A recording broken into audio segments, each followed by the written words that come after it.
নতুন বাণিজ্য নীতির আওতায় ৯০টিরও বেশি দেশের ওপর আমদানি শুল্ক আরোপ করেছেন মার্কিন প্রেসিডেন্ট ডোনাল্ড ট্রাম্প। দীর্ঘ আলোচনা ও সমঝোতার পর ওয়াশিংটনের নতুন শুল্ক হার নিয়ে বিশ্বনেতা ও ব্যবসায়ীদের মধ্যে রয়েছে মিশ্র প্রতিক্রিয়া। কোনো দেশ প্রত্যাশা অনুযায়ী শুল্ক কমাতে পারলেও ট্রাম্পের বিরাগভাজন হয়ে অতিরিক্ত শুল্ক গুনতে হবে অনেককেই।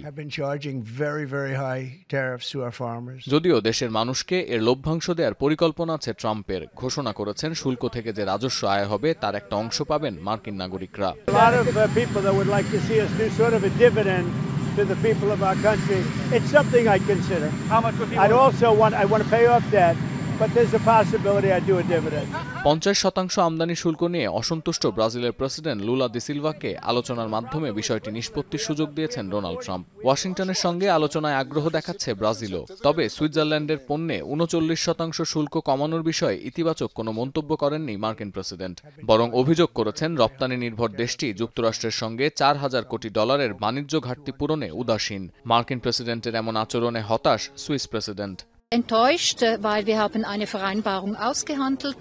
এছাড়া স্টিল আমদানির ক্ষেত্রে বিশেষ কোটার ব্যবস্থা করতে ওয়াশিংটনের সঙ্গে আলোচনা করতে চায় ইউরোপীয় union.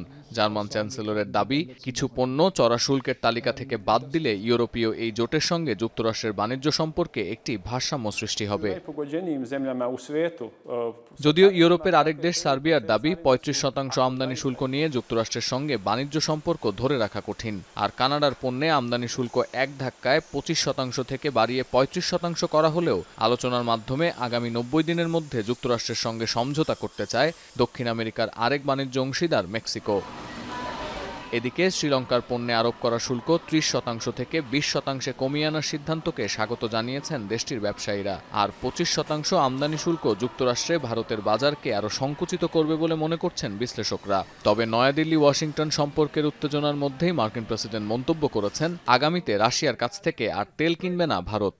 Well, I understand India no longer is going to be buying oil from Russia. That's what I heard. I don't know if that's right or not, but that's a good step. We'll see what happens.